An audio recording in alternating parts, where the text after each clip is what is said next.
C'est parti. Eh bien, merci à tous d'être connectés aujourd'hui, d'être assez nombreux, 19 personnes. Bah, je suis enchanté d'animer ce webinaire et d'être là avec vous. On a des représentants de beaucoup d'entreprises différentes. On a aussi quelques étudiants, quelques personnes de chez Squadron System aussi. Donc voilà, bienvenue à tous et on va, sans plus attendre, démarrer ce webinaire. Donc, je vais commencer d'abord par me présenter. Donc, je m'appelle Clément Roulet-Dubonnet, je suis vice-président en charge des ventes et du marketing chez Squadron System. Et donc, je fais l'interface entre les clients et notre équipe d'ingénierie. Et je contractualise donc les projets de drones spéciaux. Et donc, parce qu'on a beaucoup de drones spéciaux, mais je vais vous faire un tout petit brief sur Squadron System avant de commencer. L'agenda de ce webinaire, donc, je vais présenter, je pense, pendant 30 minutes, donc jusqu'à 13h35. Derrière, il y aura une session de questions-réponses si vous avez des questions. N'hésitez pas, au fil de la présentation, si vous avez des questions, à les mettre dans le chat. Et derrière, on essaiera d'y répondre tout au long, à la fin, pendant la séance de questions-réponses. Donc, je vais tout de suite passer à la présentation de Squadron System. Donc, Squadron System, en 2 minutes, nous aidons les industriels et les logisticiens qui souhaitent améliorer leur efficacité opérationnelle de manière significative ou améliorer l'efficacité opérationnelle de leurs clients. Et tout ça, en fait, en automatisant des opérations par les airs.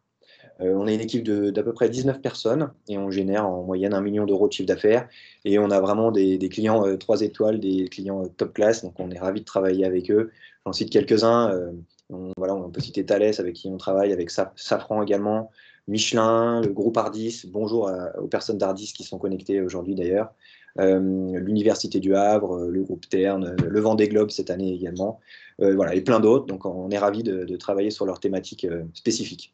Qu'est-ce qui fait la différence de Squadron System? C'est qu'on maîtrise vraiment toutes les composantes d'un drone, que ce soit la partie matérielle, donc ce qui vole, le logiciel embarqué, les logiciels de contrôle également, mais également les logiciels métiers.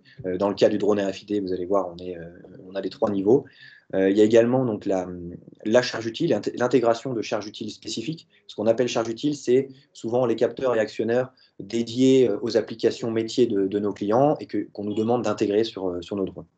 Donc voilà, notre leitmotiv, c'est construire des solutions performantes et simples qui sont dédiées aux cas d'usage. Voilà, on n'a pas une vision standard d'un drone pour tous les cas d'usage, on n'y croit pas. On pense qu'il faut vraiment adapter les solutions et les machines aux applications métiers. On insiste vraiment sur 3 axes de travail majeurs. Le premier, c'est que nos solutions offrent un ROI aux professionnels en mode déployé. Même si on travaille, nous, sur les activités de R&D, il faut qu'on travaille sur des cas d'application qui, derrière, offriront un retour sur investissement. C'est le cas du drone lecteur RFID sur les premières expérimentations. Et on espère concrétiser ça avec vous et trouver du ROI avec vous. Bien sûr, on permet de faciliter l'utilisation au maximum des drones. C'est des systèmes complexes, c'est de l'aéronautique, donc c'est important d'avoir une facilité d'usage, tant pour des drones 100% automatisés, ou alors des drones qui sont assistés et qui sont stabilisés pour permettre de faciliter le travail des télépilotes. Bonjour aux télépilotes qui sont connectés d'ailleurs. Voilà, donc on essaie de trouver la juste automatisation pour avoir réalisé des opérations de la manière la plus fiable possible, la plus régulière possible, et également faciliter le pilotage, comme je le disais précédemment. On identifie 3 grandes catégories d'usage des solutions drones professionnelles. C'est vraiment notre positionnement, hein. On est un fournisseur de solutions professionnelles de drones. Et donc, parmi ces usages, la première catégorie, c'est la collecte de données. La deuxième catégorie, c'est l'action aérienne. Et la troisième catégorie, le transport. Aujourd'hui, on va vraiment s'intéresser à la collecte de données, et plus particulièrement à la collecte de données en utilisant des technologies de lecture RFID. Je vais commencer par vous expliquer très rapidement la genèse du projet de drone lecteur RFID. Donc, on a déjà une bonne expérience dans le domaine de la logistique, puisqu'on a eu la chance de travailler avec Ardis Group depuis 2016 sur la solution IC qui a été inventée par Ardis Group, qui est un drone inventaire intérieur en entrepôt, donc qui fait de la lecture de code barre et qui vole de manière totalement automatique au sein des allées pour permettre de réaliser des missions sans risque donc diminuer les accidents du travail, accéder en hauteur, automatiser la collecte de données. Donc vraiment, voilà, on est déjà dans ce domaine-là depuis quelques années. On a également on travaille aussi dans la logistique type transport, dans le domaine du transport médical et transport industriel, sur lequel on a un petit peu sollicité. Voilà, première brique de cette genèse de projet drone lecteur RFID. Ensuite, on a mené une étude exploratoire des besoins auprès d'acteurs logistiques et industriels, qui a fait émerger donc clairement une attente d'avoir une solution drone qui intègre des capacités de lecture RFID. Donc on a continué à investiguer là-dessus, et maintenant on a des demandes croissantes, donc via notre site internet, via différents réseaux, via le bouche à oreille. On nous demande régulièrement, plusieurs fois par semaine même, je dirais, des solutions complètes et automatisées de drones lecteurs RFID. On nous demande des choses très très abouties, en intérieur, en extérieur, etc., etc. Donc là, aujourd'hui, ça va être l'occasion de faire un petit peu le point sur tout ça et de répondre à toutes vos questions. Et donc, on a décidé d'investiguer sérieusement ce sujet de drone lecteur RFID en interne. Donc, c'est un sujet financé en fonds propres, comme l'a été le drone ExoPlus, autour duquel s'est créée la société Squadron System en 2014. C'était un drone consumer, mais là, on est sur un drone pro. Et donc voilà, on a identifié vraiment un potentiel de gain important pour les utilisateurs finaux avec cette solution drone lecture RFID, une simplification de process. On a également toutes les compétences en interne, excepté bien sûr l'expertise RFID. On apprend vite, on a pas mal d'ingénieurs qui sont férus de RF. Mais voilà, on a quand même toutes les compétences pour développer ce type de solution, et on a maintenant une volonté stratégique, ce qui est quand même le plus important. Donc, par le biais de ces études et de ces échanges avec différents industriels et logisticiens, on a identifié des attentes qui sont celles-ci.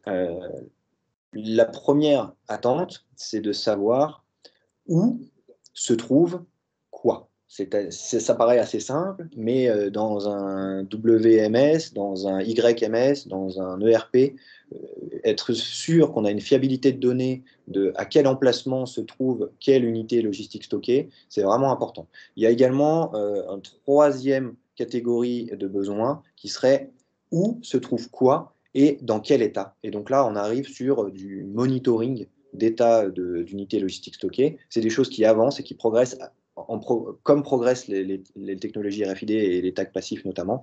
Et donc, on est aussi très intéressé, bien sûr, par ces potentiels usages. Les attentes secondaires qu'on nous a formulées sont donc un rafraîchissement des données rapides, c'est-à-dire être sur l'échelle de jours ou de semaines versus des mois ou des années pour mettre à jour ces données de stock. On est également sur l'automatisation de tâches qui sont répétitives et à faible valeur ajoutée pour beaucoup de personnes qui se baladent autour de milliers d'unités stockées et qui doivent voilà, noter, scanner, etc., etc. Donc c'est un petit peu un travail ingrat. Bien sûr, une attente, c'est de supprimer les risques d'accident du travail, donc parce qu'il y a des machines de manutention qui cohabitent avec des personnes, et donc c'est quand même des risques importants. Et dernier point, standardiser donc les process d'acquisition de données, c'est-à-dire être en mesure d'assurer que si on réalise un inventaire ou si on fait du monitoring d'état de stock, que ce soit toujours de la même manière, à la même heure, de la même façon. Voilà, standardiser vraiment ces process et ces méthodes. Parmi les attentes identifiées, on a également compris qu'il y avait beaucoup de solutions qui existaient déjà pour faire de l'inventaire, pour faire du monitoring, que ce soit de l'inventaire annuel ou de l'inventaire continu, et que donc le drone RFID, pour nous, ce n'est pas une solution qui vise à tout remplacer, mais c'est une solution qui va compléter la palette de méthodes et de solutions pour faire ce type d'activité. Et on pense qu'elle est génératrice de gains importants lorsque les solutions qui sont listées ici ont atteint leurs limites en termes de performance, de fiabilité ou de coût. On peut citer par exemple le relevé manuel en utilisant des scanettes Rain RFID ou des scanettes à lecture de code barre. On peut parler bien sûr des capteurs qui embarquent la connectivité à la pièce. Et donc là, on a aujourd'hui des unités stockées qui contiennent des puces Sigfox ou qui contiennent de la technologie embarquée qui permet de savoir où se trouve la pièce, dans quel état elle se trouve, etc. Mais c'est quand même des coûts importants. Ça nécessite d'équiper toutes ces unités stockées, et si on en a plusieurs dizaines de milliers, ça commence à faire un coût important. Bien sûr, on peut optimiser les process logistiques pour savoir ce qu'on a en stock et où ça se trouve. Et donc, bien sûr, ça, c'est un axe qui est indispensable. Et en utilisant un drone RFID, il faudra toujours continuer, bien sûr, à optimiser ces process logistiques, et voire même les adapter pour qu'elles cohabitent avec le drone. Bien sûr, il y a des solutions d'asset tracking en utilisant la vision par ordinateur. On nous a parlé, notamment dans l'industrie automobile, de suivi automatique des véhicules à la sortie d'usine, voir où est-ce qu'elles vont se garer et derrière pouvoir sauvegarder la position de ce véhicule avec un identifiant unique pour pouvoir derrière la retrouver plus facilement. Donc, c'est des solutions avec lesquelles on peut cohabiter, bien sûr. Et il y a bien sûr l'infrastructure fixe, les infrastructures fixes complexes qui nécessitent par exemple de mettre des capteurs de poids ou des lecteurs RFID dans tout un parc de stockage, que ce soit un parc intérieur ou un parc extérieur, et donc qui va générer évidemment de nouvelles contraintes, parce qu'il va falloir maintenir derrière cette infrastructure. Probablement elle tombera en panne, il faudra changer les piles, enfin voilà, il y aura énormément d'actions à mener sur ces infrastructures.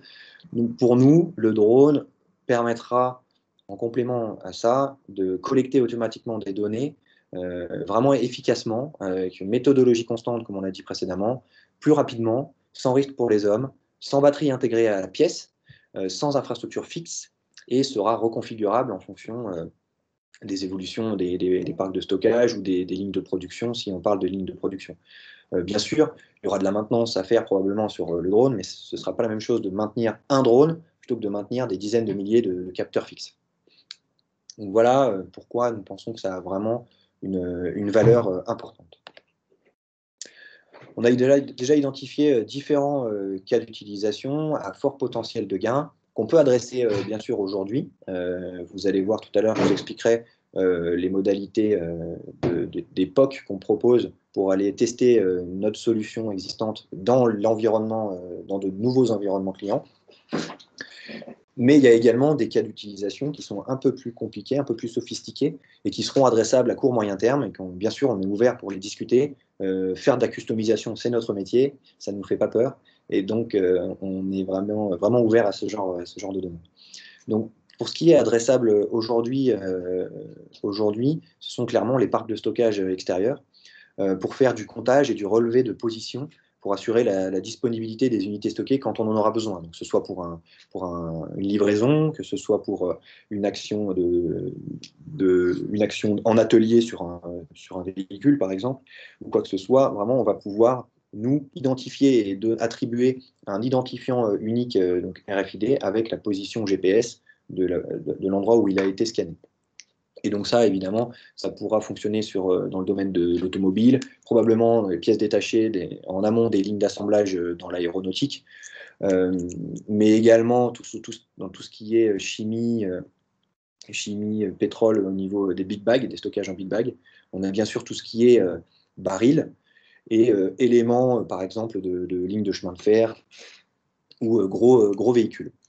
On parle ici, ce qui est adressable aujourd'hui par nous, un des critères importants, je pense, à évoquer, c'est que ce sont des unités logistiques stockées de taille de l'ordre du métrique. C'est-à-dire qu'on n'est pas encore sur des boîtes à chaussures, on n'est pas encore sur des unités, des dizaines d'unités dans des petites boîtes avec des tags très resserrés, etc., où ça devient très compliqué. On est plutôt sur des unités logistiques stockées qui sont de l'ordre de taille de baril, voiture, sous-partie d'avion, etc., etc. C'est important et vous comprendrez un petit peu plus tard, je pense, pourquoi on fait ce choix. Derrière, dans tout ce qui sera adressable à court et à moyen terme, bien sûr, il y a tout ce qui est site sensible, où c'est dangereux, voire inaccessible pour les hommes. On pense au travail, bien sûr, en grande hauteur, comme par exemple les parcs éoliens, mais on peut également parler des domaines nucléaires et des domaines portuaires, sur lesquels c'est parfois dangereux de se balader en tant qu'humain. Il y a bien sûr les applications de monitoring de lignes de production. Donc là, on est sur des cas intérieurs, donc qui vont apporter des nouvelles contraintes en termes de localisation notamment et en termes de pilotage. C'est des choses qu'on maîtrise, mais qui, en contexte RFID plus indoor, sont assez compliquées à adresser. Et il y aura bien sûr la catégorie de l'agriculture, où là, on croit beaucoup dans les applications de monitoring avec des tags passifs qui vont émerger très rapidement. On a identifié bien sûr une autre catégorie d'attente concernant le drone. Donc, bien sûr, on nous demande beaucoup de vols automatisés, c'est-à-dire voire autonome, complètement autonome, où on met un drone qui se recharge tout seul, qui vole, qui va faire son contrôle de stock et qui va réatterrir. Aujourd'hui, ce n'est pas encore possible d'un point de vue réglementaire de proposer ce type de solution, mais on peut l'automatiser jusqu'à un niveau 3, 4 sur 5, qui sera conforme à la réglementation en vigueur. Bien sûr, on nous a demandé des solutions qui soient faciles d'utilisation et qui soient notamment utilisables par un réseau de partenaires de télépilotes qui utilisent des machines plus standards du commerce et pas forcément des solutions spécifiques comme celle de Squadron System. Donc bien sûr, c'est quelque chose qu'on a pris en compte. Il y a bien sûr la possibilité de créer des plans de vol automatiques. Ça veut dire que vous puissiez avoir une machine et pouvoir l'utiliser sur différents sites et promener la machine plutôt que d'avoir une machine dédiée par site. Et donc qu'on puisse à la fois précharger des plans de vol automatiques, mais en même temps qu'on puisse les dessiner facilement dans une application agréable à utiliser. Donc c'est des choses qu'on a pris en compte. Le prochain critère, bien sûr, c'est la sûreté de fonctionnement. Il n'est pas question d'aller endommager les stocks durant l'inventaire, donc c'est quelque chose qu'on a pris vraiment en compte. Aujourd'hui, on est encore en phase d'expérimentation sur le projet drone RFID, mais il comprend quand même des fonctions de sécurité assez importantes. Bien sûr, le dernier point, ce sera la maintenabilité, c'est-à-dire faire en sorte qu'on puisse à la fois mettre à jour le logiciel, mais également changer ou améliorer la charge utile au fil du temps et maintenir la machine si un jour elle subit des dommages. Aujourd'hui, donc, si je viens à décrire la solution qu'on appelle en interne AirSense RFID, on verra si on la market comme ça prochainement en externe. On est en phase de VT, c'est-à-dire qu'on a fait les phases de mock-up, on a fait les phases de démonstrateur, on a fait des phases de POC, c'est-à-dire de faisabilité de l'intégration chez nous. Aujourd'hui, on en est à la deuxième version de l'EVT, et la dernière version qui a volé sur site client ne volera plus, ce sera une mise à jour du système. Et donc, elle est constituée, cette solution, bien sûr, d'un drone, donc c'est un drone Squadron System, 100%, de l'autopilote Squadron System, qui comprend des fonctions de communication, une caméra haute définition, et on travaille actuellement sur l'ajout de fonctions de détection d'obstacles et de régulation automatique de la distance par rapport aux unités stockées. On verra plus tard. Donc, bien sûr, ça comprend un lecteur RFID qui est embarqué à l'intérieur du drone, qui a aujourd'hui une puissance qui peut aller jusqu'à 29 dBm. On utilise également une antenne à polarisation circulaire qui fonctionne donc sur les fréquences UHF. Et on est prêt pour la lecture de tags passifs. Donc, passif, ça veut dire non alimenté, pour ceux qui ne sont pas forcément très à l'aise avec le vocabulaire RFID. Et on travaille sur les fréquences de 840 à 960 MHz. Bien sûr, il y a une application Android donc, qui permet d'avoir la réception des lectures de tags en direct. Ça veut dire que pendant qu'on a le télépilote qui pilote, pour les phases de POC, on va avoir quelqu'un, ça peut être vous, ça peut être moi, ça peut être une personne sur site, qui regarde la tablette et qui voit en direct ce qui est scanné par le drone. Donc on peut valider qu'on scanne correctement, qu'on a un taux de fiabilité le plus élevé possible. Et on va avoir l'information du nombre de tags uniques qui ont été scannés, mais également la fréquence à laquelle ils ont été scannés, le nombre de fois auquel ils ont été scannés. Pour nous, c'est important de scanner plusieurs fois les mêmes tags. Ça prouve que ce n'est pas un effet de chance si on a eu les tags. Et donc, on va pouvoir vous dire à la fin, s'il y a eu 10 tags dans l'échantillon qu'on testait, ces 10 tags, on les a eu 20 fois chacun. Et donc, du coup, on considère qu'on a de la marge de manœuvre et qu'on pourra automatiser le vol, on pourra aller plus loin, on a de la marge. Bien sûr, on a un retour vidéo sur la tablette qui permet de donner des indications au télépilote, par exemple, pour changer sa position par rapport au stock, pour améliorer les taux de lecture. On a également une possibilité de faire de l'export des données en CSV, et on a toutes les infos relatives au statut du lecteur, c'est-à-dire est-ce que tout est fonctionnel, est-ce qu'il y a un problème. On peut également arrêter le scan en vol ou relancer le scan en vol. Bon, tout ça, bien sûr, ça c'est la partie publique. Bien sûr, il y a des éléments un petit peu de secret de fabrication qui font qu'on travaille sur cette solution et qu'on ne va pas dévoiler ici. Mais on sera ravis en tout cas de vous montrer cette solution fonctionnelle sur vos sites. Donc là, on propose un petit aperçu donc, de la précédente version de AirSense RFID. Donc ça, c'était sur le site du groupe Charlois. Je remercie d'ailleurs le groupe Charlois de nous autoriser à citer son nom et à partager quelques éléments avec vous sur les retours d'expérience. Donc voilà, on voit bien ici qu'on a un drone, une antenne, qu'ici l'antenne a changé, le lecteur, il va changer, l'application, elle est en nouvelle version, et la frame drone, elle va également changer complètement.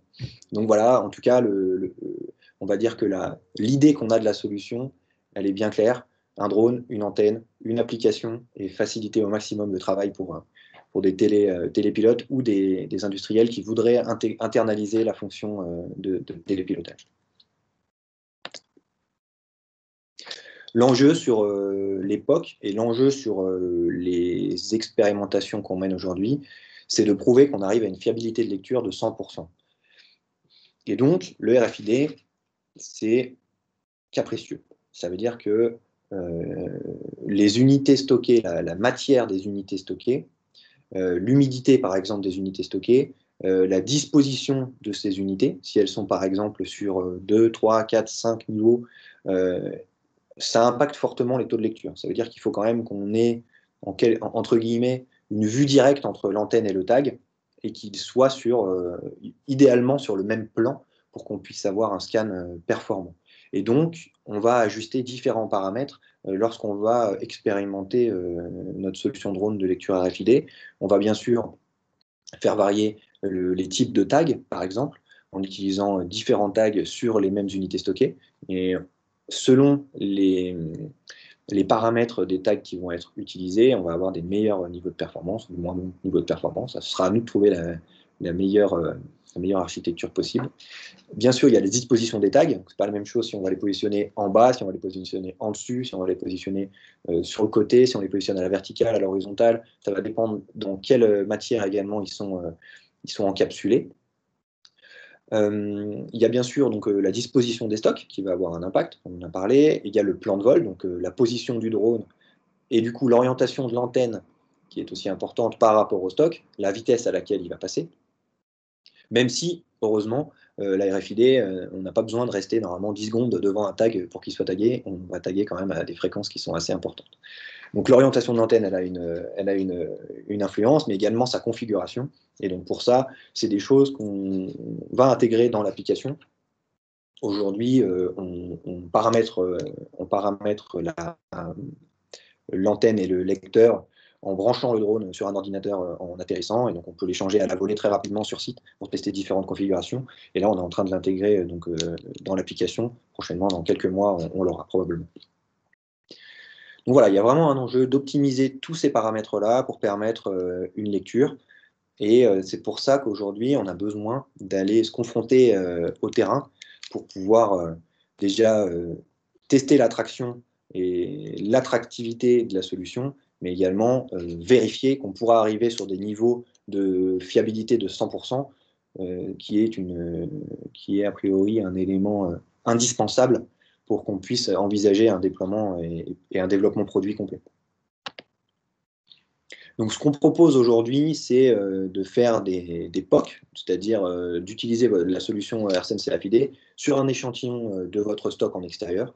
Donc ça vous permettra de valider les hypothèses que vous avez dans votre environnement. Ça veut dire que potentiellement vous envisagez peut-être de changer vos méthodes d'inventaire, de comptage ou de monitoring dans vos activités. Ça vous permettra de tester les performances de lecture avec différents paramètres, comme on vient d'aborder. Mais ça permettra également de montrer du concret à vos collaborateurs sur une nouvelle solution aérienne, donc pour le coup, d'inventaire. Ça vous permettra également aussi d'appuyer votre business case d'un inventaire partiel par drone et nous, de vous faire des projections et de vous dire, alors sur votre site, déjà, je pense qu'on n'y arrivera jamais, ou sur votre site, on va y arriver sans problème, ou ce sera vraiment très fiable, etc. Et voilà, ça nous prendra 1 heure de faire l'intégralité de votre parc et derrière de pouvoir travailler ensemble à des modalités de déploiement qui peuvent être, comme on les abordera un petit peu plus tard, aussi bien du full service que de la vente de solutions si vous souhaitez internaliser. Et bien sûr, dernier point, ça vous permet donc d'orienter les développements de la solution si on va tester chez vous, puisque, comme on vous l'a dit, c'est une solution qu'on développe en fonds propres. Et donc, c'est important de la diriger dans la direction que vous voulez avoir. Aujourd'hui, on fournit, donc pour ce type de POC, on fournit l'expertise drone, on fournit également la gestion réglementaire, puisque comme vous le savez, faire voler un drone dans un environnement extérieur, un drone d'une certaine taille, d'un certain poids, ça demande des autorisations et de respecter les règles établies par la Direction générale de l'aviation civile notamment. Et donc on met à disposition notre savoir-faire pour préparer les vols dans le cadre de ces POC. Bien sûr, on met à disposition toute la solution en statut Engineering Validation Test actuel, en complet pour la durée du POC. Donc, si c'est 1 jour, 2 jours, 3 jours, on sera là avec tout le matériel. Et bien sûr, on fera derrière un rapport final avec des projections en mode de déploiement pour que vous puissiez avoir une idée de la faisabilité dans un mode sérieux et déployé de cette solution. On propose également une expertise RFID en option. Pourquoi? Parce que certains des clients et des demandes qu'on a, c'est des sociétés qui s'interrogent sur le passage à la technologie RFID pour leur traçabilité. Et donc, ils veulent envisager des nouvelles façons de lire ces données. Et donc, s'ils changent les tags, par exemple en passant du code barre à la RFID, ils veulent tester l'inventaire par drone. Et donc, du coup, on va proposer cette expertise RFID sur, par exemple, avec le groupe Charlois, on a travaillé avec Fréquentiel, qui est un expert en édition de logiciels et en intégration RFID, qui est là d'ailleurs, je crois. Donc, bonjour aux personnes de Fréquentiel qui sont connectées.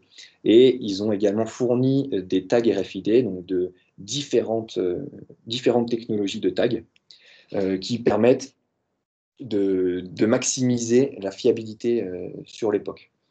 Et donc, on fait appel à cette expertise pour permettre de ne pas perdre de temps une fois qu'on est sur site et de ne pas rater des pans entiers d'optimisation qui ne peuvent être maîtrisés qu'avec plusieurs années de pratique de la RFID. Donc voilà, l'objectif, c'est pas de parler que de ce POC et de ces POC aujourd'hui. Et donc, si vous avez besoin d'informations, n'hésitez pas à nous contacter. Vous pouvez m'envoyer un mail directement. Il y a mon mail qui s'affiche ici, clément.roulet@squadron-system.com. Je vous ai également envoyé un mail pour rappeler le lien. Donc, n'hésitez pas à nous contacter à ce sujet-là. Et donc, du coup, et après, c'est quoi l'après? Donc, comme je vous l'ai dit, aujourd'hui, on est sur un modèle de POC. Donc 100% service de proof of concept, c'est une sorte d'étude de faisabilité sur votre périmètre. Notre ligne directrice pour le après, c'est qu'on souhaite s'appuyer sur un réseau de partenaires. Donc, on ne souhaite pas développer tout ça tout seul. Il y a déjà beaucoup de compétences qui sont chez différents acteurs, que ce soit des sociétés de télépilotes, que ce soit des sociétés qui fassent des sociétés d'inventaire, que ce soit des sociétés qui fassent de l'équipement en solutions de traçabilité active ou passive, etc., etc.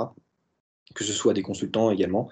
Vraiment, on veut avancer là plutôt en partenariat là-dessus et nous concentrer sur le développement et la fiabilisation de notre solution, donc qui comprend quand même plusieurs éléments, donc, comme on l'a dit, le drone, l'application et la capacité de lecture. Et donc l'objectif, bien sûr, c'est de permettre l'atteinte d'un ROI intéressant pour les utilisateurs finaux et une rentabilité pour tous les acteurs qui seront impliqués dans la chaîne de valeur. Donc demain, c'est pour ça qu'on envisage un modèle indirect avec les partenaires qui consisterait en la location longue durée ou de la vente de solutions aux sociétés qui l'utiliseraient. L'objectif, c'est que ces sociétés puissent développer des modes de service basés sur la technologie qu'on leur fournit. Et également, on pourra également avoir un modèle direct de location longue durée et de vente aux utilisateurs finaux qui souhaiteraient plutôt internaliser la compétence pilotage. Je sais que parfois c'est le cas, il y a des sociétés qui nous demandent ça. Donc ce sera là-dessus assez flexible. Et donc le contenu de l'offre à terme comprendra le drone, l'application, la formation, le support à l'utilisation et bien sûr la maintenance. Voilà, je pense qu'on a fait un petit tour des applications de lecture RFID par drone. Et maintenant, on peut passer aux questions-réponses et je pourrais vous partager quelques éléments et retours d'expérience, que j'ai quelques slides qui suivent, sur les expérimentations qu'on a menées avec le groupe Charlois et avec l'aide de fréquentiels. Donc je vous remercie beaucoup et je vous prie de poser vos questions dans le chat. Je pense que vous avez vos micros, vous pouvez également les activer, donc vous devez pouvoir poser vos questions directement. Est-ce qu'on a déjà des questions? Alors, il y a déjà des questions, donc je vais commencer par celle-ci. Frédéric Goutaudier, bonjour Frédéric. Quelle est la portée de l'antenne embarquée? Alors aujourd'hui, sur les tests labo les plus performants et les tests en environnement extérieur les plus performants, on a réussi à scanner à 10 mètres. Donc à une distance de 10 mètres, en mouvement. Donc le drone en mouvement à 10 mètres va scanner du tag. Après, ça va vraiment dépendre de votre cas d'application. Quelle est l'autonomie du drone? Alors aujourd'hui, on n'a pas encore cherché à optimiser cette partie-là. On est sur une autonomie classique de 20 minutes, 18 à 20 minutes, mais ce sera des choses qu'on pourra améliorer dans les prochaines versions. Recharge régulière versus consommation liée à l'alimentation de l'antenne. Alors, l'antenne consomme finalement assez peu par rapport au drone. Hein. Un drone, ça consomme plusieurs centaines de watts. Donc là, l'énergie absorbée par l'antenne et le lecteur est assez faible, donc ça n'a pas d'impact. Quelle est l'utilisabilité en intérieur? Je m'attendais à cette question. Aujourd'hui, on travaille sur le cas d'utilisation extérieure. Pourquoi? Je vais vous le dire tout de suite. Parce qu'en fait, en intérieur, il y a quand même une barrière technologique, il y a un challenge, c'est de savoir où se trouve ce qu'on scanne. On l'a abordé au début, les attentes, c'est de savoir quoi se trouve où. Et donc du coup, en environnement intérieur, on a un problème, c'est qu'on arrive à identifier quoi, mais le problème, c'est que ça déborde. Et donc ça veut dire qu'on peut être amené à identifier des tags qui sont par exemple sur des palettes d'à côté ou sur des palettes de derrière. Et encore une fois, selon les matières qu'on va traverser, on va aller plus ou moins loin. Donc c'est pour ça que c'est assez compliqué. Si on veut identifier seulement un volume de quoi, sans savoir où ça se trouve précisément, alors on peut le faire. C'est-à-dire qu'on peut faire voler, aujourd'hui on sait faire voler des drones en environnement intérieur, on a des plateformes qui sont prêtes à embarquer la technologie RFID, et on pourra faire des expérimentations. Par contre, si on veut avoir la donnée du où, on a commencé par cibler des grosses unités stockées en extérieur, avant, derrière, a priori, de passer sur des grosses unités stockées en intérieur. Et enfin, le cas qui nous paraît être le plus compliqué, c'est de nombreuses unités stockées en intérieur. Oui, bien sûr, ce sera possible d'avoir le PowerPoint, et normalement, il y aura un replay complet du webinaire qui sera disponible. Si je rebondis, merci Clément, et ça sera effectivement plus facile à la voix. Si je rebondis là sur cette question à l'intérieur, je pensais à un cas d'usage qui pourrait être intéressant chez nous, qui est on perd de temps en temps des colis, et l'idée c'est plutôt que sur une grosse usine, de positionner des antennes de partout. Votre solution, elle paraît intelligente, parce qu'on va faire bouger l'antenne, et du coup, on a besoin d'une seule antenne pour se dire « Ah, c'est bon, je suis passé devant, donc c'est à peu près cet endroit-là ». C'était un peu l'idée. Bien sûr. Dans ce cas, pour la recherche de colis, on a déjà été sollicité pour ça. Là où ça va être important, c'est est-ce qu'il y a de la hauteur? Est-ce qu'il y a une vraie valeur ajoutée du drone en environnement intérieur? Dans les cas logistiques, quand il y a 12 mètres de hauteur ou 25 mètres de hauteur, il n'y a pas de doute qu'un drone, ça limite vraiment les risques et ça fait vraiment gagner en productivité. Donc ce sera un point qu'il faudra qu'on adresse, mais je serais ravi d'en discuter avec vous sur un point d'équipe. Avec plaisir. Ouais, alors là, dans l'occurrence, c'est plutôt une grande surface. La hauteur est peu importante. C'est pas tant le stockage, c'est plutôt dans le flux. Et du coup, là, c'est un gain de temps de recherche de pièces. C'est-à-dire que sur 15 000 m2 ou 36 000 m2, on arrive à retrouver un peu plus rapidement certains colis, et quand on les cherche, on en a besoin en fait. Très bien. Mais merci pour les réponses. Merci à vous pour vos questions. Francis donc, pose la question, faut-il toujours un pilote? Alors, la question, elle est un petit peu double pour moi. C'est techniquement, non. Maintenant, la réglementation impose un télépilote en extérieur, sauf si on fait valider totalement notre produit et les systèmes de sécurité par les organismes de sécurité aérienne. Donc oui, il faudra un télépilote, mais même avec un télépilote, on arrive à avoir des business cases très intéressants. Même si ce télépilote aura probablement qu'une action à terme de supervision. Ça veut dire d'être capable de reprendre le contrôle en cas de besoin. Est-ce qu'il y a d'autres questions? Si vous avez des questions et vous ne voulez pas aborder des sujets qui sont confidentiels, n'hésitez pas à nous les poser par mail. On pourra faire des points dédiés pour en parler et assigner des contrats de confidentialité.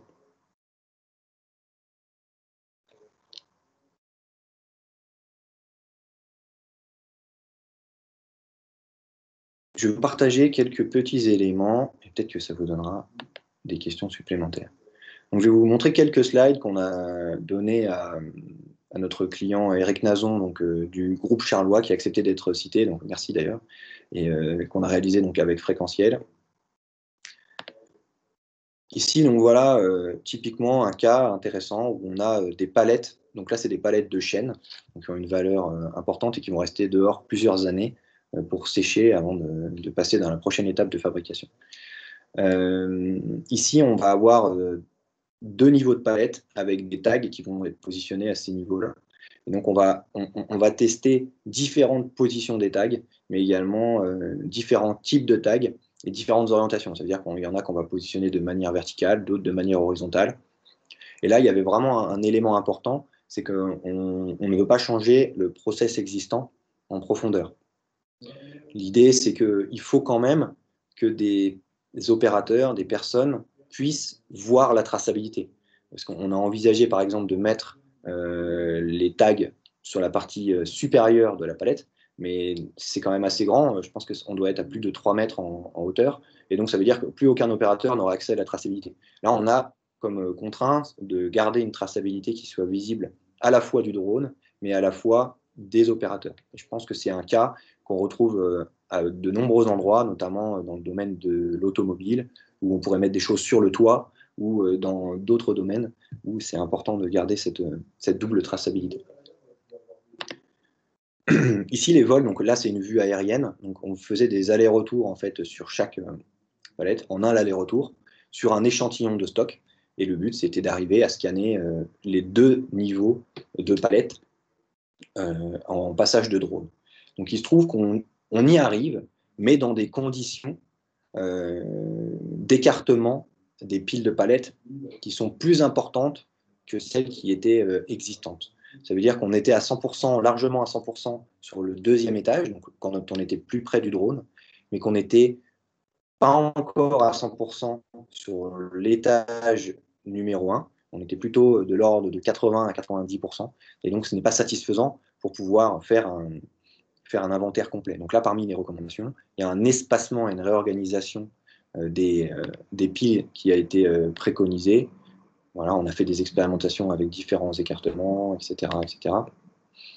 Et ici, par exemple, on voit qu'ici, tout est écarté de 60 cm, alors qu'en les rapprochant plus près et en faisant des allées de 1 mètre, et bien ici, donc juste en réorganisant un petit peu le stock, on va arriver à pouvoir scanner l'intégralité de la zone et sur les 2 étages. Voilà le type de recommandations et de livrables qu'on peut fournir. Ici, c'est des projections de scan complet des zones, où derrière, on voit qu'en fait, donc cette zone est assez immense, et on voit qu'on va arriver en fait, à la fin à moins de 2 heures à 3 heures pour l'intégralité de l'inventaire en extérieur, sur une zone qui est d'une taille assez conséquente, 50 mètres, 50 mètres, 68 mètres, 157 mètres de long, 60 mètres de large.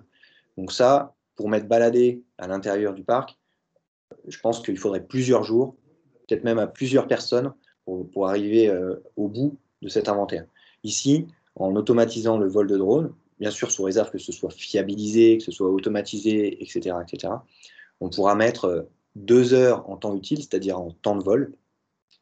Mais derrière, il faudra donc bien sûr changer les batteries, c'est-à-dire que le drone va revenir à une zone pour qu'on lui fasse un swapping de batterie, c'est-à-dire changer avec une batterie chargée, et le drone va ensuite repartir à l'endroit où il était pour pouvoir reprendre son inventaire. De toute façon, le logiciel permet de savoir si on a déjà scanné des tags. Donc, même si on rescanne des tags qu'on avait déjà scannés, ce n'est pas un problème, puisque le logiciel fera abstraction et filtrera ces données-là. Donc, on peut ici faire des projections que sur une demi-journée ou une journée complète, on aura réalisé l'intégralité de l'inventaire. Est-ce que vous avez d'autres questions? Avez-vous une solution fiable pour inventorier des objets principalement métalliques? Alors ici, je pense que c'est un point, bien sûr, comme vous l'avez souligné, qui est assez compliqué. Le métal et le RFID ne sont pas très amis, tout comme les liquides et l'humidité. Donc là, on va plutôt se baser sur des tags qui sont fiables sur le métallique. C'est-à-dire qu'on va pouvoir utiliser des tags qui vont être recommandés, donc là pour le coup par des experts RFID, qui vont dépasser de la zone. Ça peut être des tags par exemple en drapeau, ou ça peut être des tags qui vont juste être surélevés par rapport à l'objet métallique. Et donc encore une fois, c'est des choses qu'il faut expérimenter. Et dans un premier temps, avec probablement de la lecture manuelle, et si on arrive à scanner avec de la lecture manuelle, avec un Scanet Rain RFID, probablement qu'on pourra le faire avec un drone. Mais c'est à tester.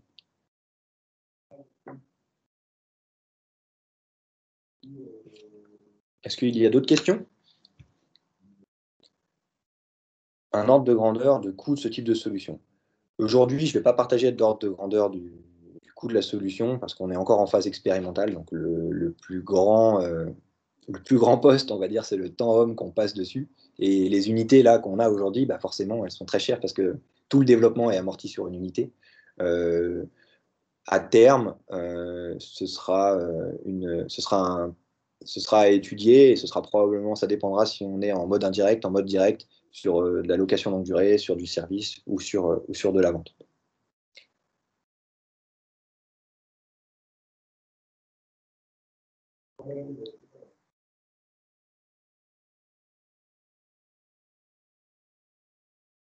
La lecture de code barre en extérieur, non, ce n'est pas quelque chose qu'on a investigué encore, mais on peut l'investiguer. Je pense qu'on a une bonne connaissance de la lecture de code barre par drone avec la solution IC. C'est potentiellement quelque chose qui peut être fait en environnement extérieur, à étudier, soit avec des lecteurs de code barre, soit par vision, en utilisant les caméras et de la reconnaissance à l'intérieur des images.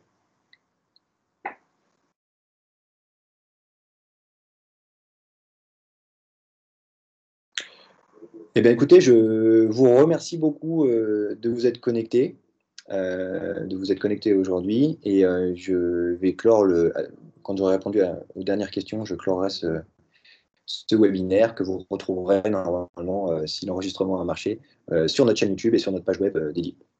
Des tests en RFID active ou en Bluetooth. Je pense que c'est des choses qu'on peut mener. Donc aujourd'hui, nous, notre drone, il est équipé d'une capacité de lecture de tag passif, et donc, mais on pourra intégrer une capacité de lecture de tag actif. Mais on n'a pas fait ces expérimentations-là, mais on sera ravis de les faire.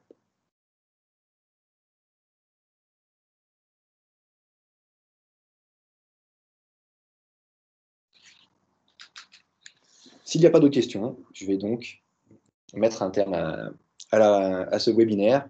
Encore une fois, je vous remercie beaucoup de vous être connectés. N'hésitez pas à nous envoyer un mail, à prendre contact avec nous. On sera ravis de discuter là-dessus. Que vous y croyiez ou que vous n'y croyiez pas, on est vraiment preneur de tous vos commentaires. Merci beaucoup. Salutations à tous ceux que je connais et ceux que je ne connais pas. Je pense qu'on peut arrêter l'enregistrement, Nora, si tu gères l'enregistrement. Pas de souci, j'arrête ça tout de suite. Merci.